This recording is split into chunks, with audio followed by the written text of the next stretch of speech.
Lipszyc Ghetto. 21 marzec 1944 rok.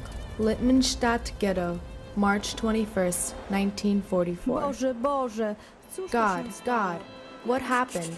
How can we live in this morass, this mud, in this air filled with infectious germs? I've wondered many a time whether life was worth living. Fortunately, I know that despite everything, it is.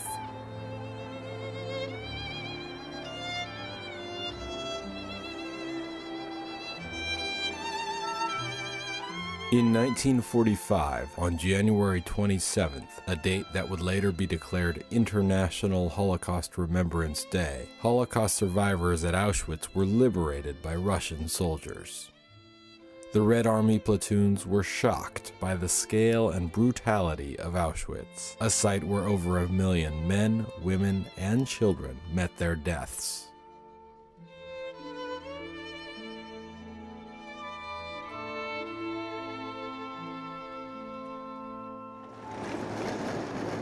Five decades later, the granddaughter of Zenaida Berezovskaya, a doctor who had served with honors in the Red Army during World War II, discovered a mysterious package among her family's possessions in Moscow.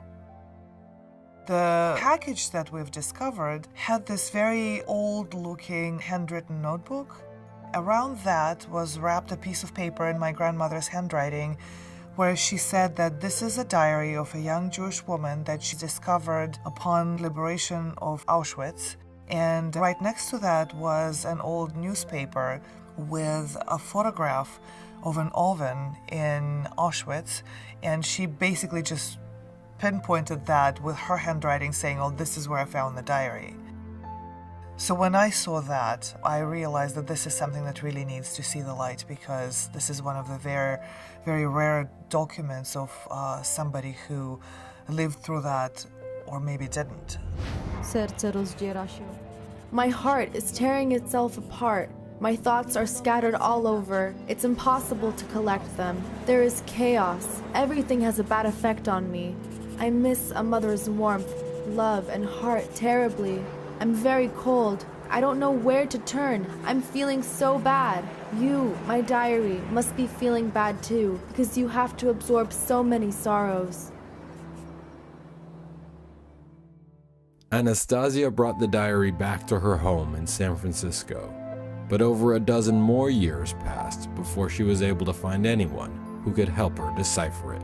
So I contacted a whole bunch of different organizations all over the country, including a couple of really big ones. A couple of them responded saying, well, this is all really nice. Why don't you just send it to us? And I thought, I don't know you. I don't know what's going to happen with the diary. And I really wanted to sit down with someone and to make sure that this someone really cared. I was working as an archivist at the Holocaust Center of Northern California, and we received an email from a woman who said that she had a World War II artifact. I was completely enthralled. This was an opportunity to see a primary source document that had been hidden away for so many years. I had no idea what it was, but I was certainly very compelled to find out.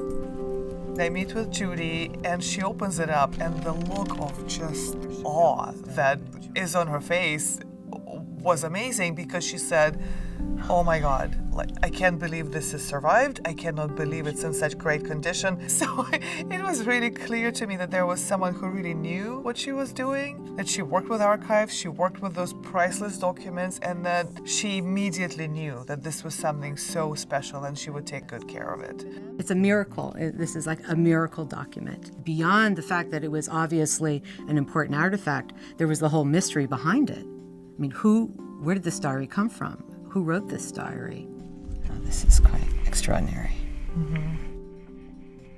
So, Lipszyc Ghetto, October 3rd, 1943. Książek ani zeszytów nie wolno zabierać do pracy. Neither books nor notebooks are allowed at work. It's all secret. They, the workshops, must cover up for us, the children, because studying is forbidden. It hurts so much. For them, we are not humans, just machines. But I'm glad that I can feel that it hurts, because as long as it hurts, I'm a human being. I can feel. God, thank you for your kindness towards us. Thank you, God. Luty 17. Lippmanstadt Ghetto, 1944. February 17th, 1944. Lippmanstadt was the name the Nazis gave to the Polish city of Lodz once they captured it in 1939. With the outbreak of war, groups persecuted by the Nazis across Europe, including Jews, other ethnic groups, homosexuals, and communists, hid, fled, or braced themselves for the Nazi onslaught. By 1940, the Nazis forced the city's remaining 175,000 Jews into the Lodz Ghetto. The Lodz Ghetto was the longest lasting in Europe.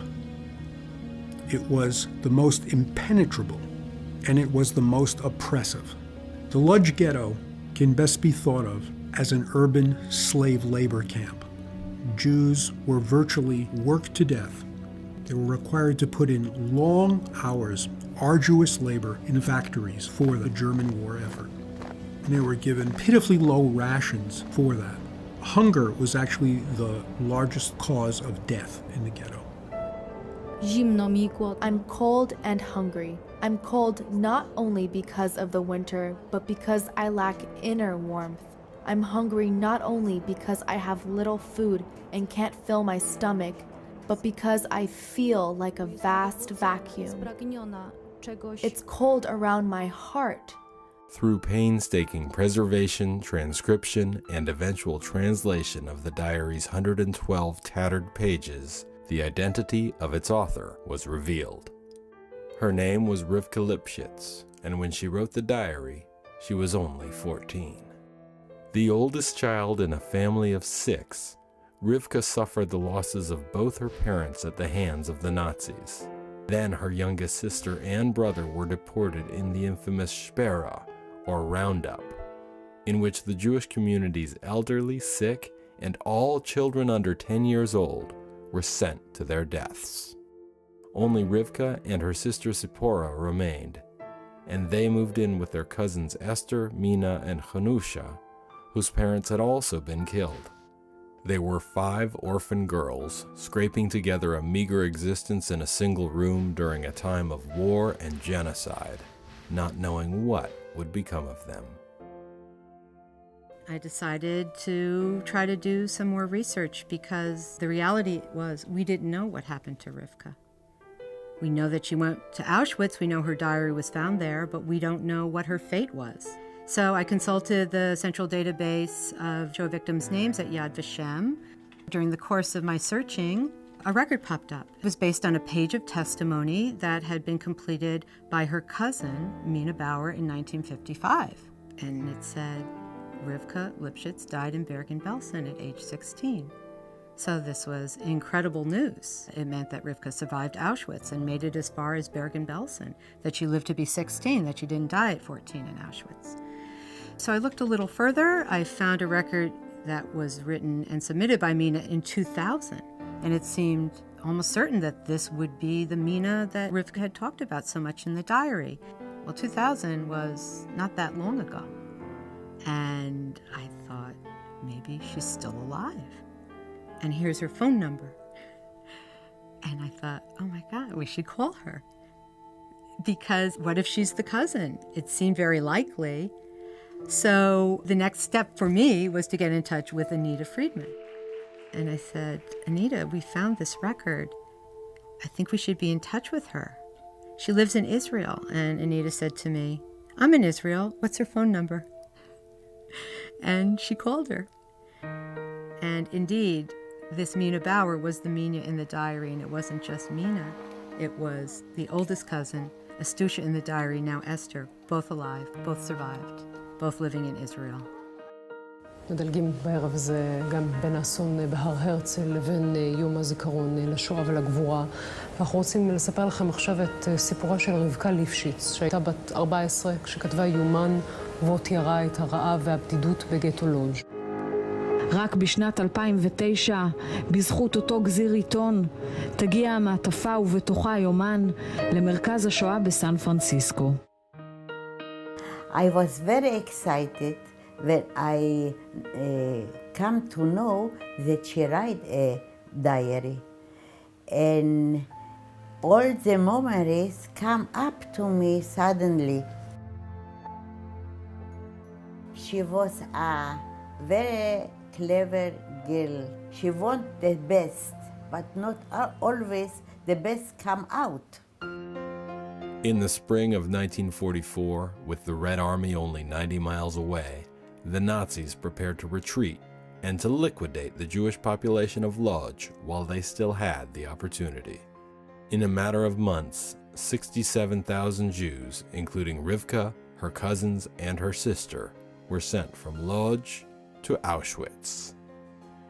Their heads were shaved and they were stripped of their clothes and belongings, including Rivka's diary. Then they were forced to stand before the infamous Nazi doctor Mengele, who would determine their fate. Zipka, Rivka's only sister left to her, was selected and died in the gas chambers at Auschwitz. Rywka and her 3 cousins were sent to Christianstadt, where they spent the winter laying pipe under abysmal conditions. Then they were sent on a death march to Bergen-Belsen, where they arrived to find a camp rife with typhus and disease. And it was there that the middle cousin Hanusha died. She died of typhus on April 15, 1945, according to the cousins, which was the day that the British Army liberated Bergen-Belsen. But Rywka survived, and so did the 2 cousins. After years of starvation, a death march, and prolonged exposure to disease, Rywka's cousins Esther and Mina slowly began to recover. Before agreeing to be transferred to a hospital in Sweden where Esther and Mina could receive better care, Mina found Rywka in another hospital, unconscious. And I go to the doctor and ask how is her condition, and he said it is a matter of time. She will not survive. This was the last news of Rywka that reached her few remaining family members. Man kann das nicht verstehen. Also viele Jahre zu sein, nicht zu wissen, gar nicht. In Pitom hört man, es bin gefunden geworden, ein Tuchbuch von Rywka. Das kann doch nicht sein. Also es ist gewesen eine sehr große, wie soll ich sagen, man hat sich sehr gefreut, aber mit zusammen gewesen, nicht gekannt verstehen, noch so viele Jahre, Mama ist Anes. שלום אביטה! וואי, כל כך אני שמחה לראות אותך. Here I am. There you are. Good to see you. Good to see you. Hello. Here we are. Thank you very much. Hello. אני מינה. מינה. וזאת אסתר. אסתר.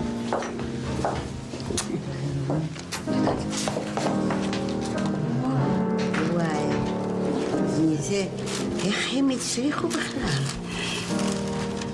וואו.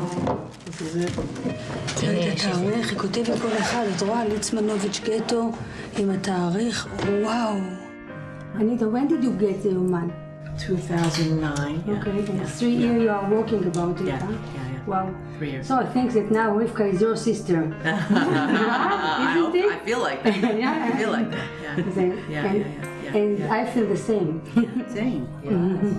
I hope that this diary will be a very, very good use for learning and to remember and to cope with a very painful feeling, not to repress them, to cope with them, like Rywka. Because she coped with all the bad that was inside by the writing, by her inside life. She didn't throw it away, she coped with it. We learn from diaries so much about the experiences that people endured during the Holocaust. And I think in addition to learning the history, there's something very unique about the personal stories that you can't get from any other material. So I think that Rywka, in her personal story, she's letting us into her soul. Wczoraj idąc ulicą marzyłam. Yesterday, when I was walking in the street, I was dreaming. I had this picture before my eyes, a barely lit room, warm, A few kids are sitting at the table. They are busy with something, or they are listening to what I'm reading. I'm reading about the ghetto. I'm telling them stories, and I can see their surprised eyes. It's boggling their minds that something like this could happen. Oh, I wish this time would come. I long for it so much. All the diary show us her life inside herself. And when I read it, I see that there is a lot of love inside. Although outside it was so bad, very bad, but she can hold the love and the good inside herself. And for me, I think this is the way for belief, for faith, for all good things. Yad Vashem is very proud to be working with the Jewish Family Children's Service Agency in San Francisco to be partnering and publishing this beautiful diary in Hebrew, English, and Polish. We think that the reach and impact of Rywka's words will go far, not only in commemorating her own memory, but in bringing the meanings of the Holocaust to children and adults everywhere. I want to show them some pieces from the diary, and I hope that they will see how lovable she was. And as I like her so much and I love her so much, maybe all of the audience will love her too. And she will be in us. Że życie jest trudne, jest piękne. I think life is beautiful and difficult, and I think one has to know how to live. I envy people who have suffered a lot, lived a difficult life, and yet have won the battle with life. Such people, when I read or hear about them, cheer me up. I then realize that I am not the only one or the first one, that I can have hope. Since the discovery of the diary, additional records have been found indicating Rywka did not die in Bergen-Belsen, as her cousins had been led to believe, and that she lived at least for several more months. While it appears likely that Rywka passed away from disease sometime after the war, no concrete record of her death has ever been found. She only left a concrete record of her life, her diary, and she is survived by her 2 cousins and 3 generations of a growing and proud family now familiar with Rywka's unstoppable sense of hope.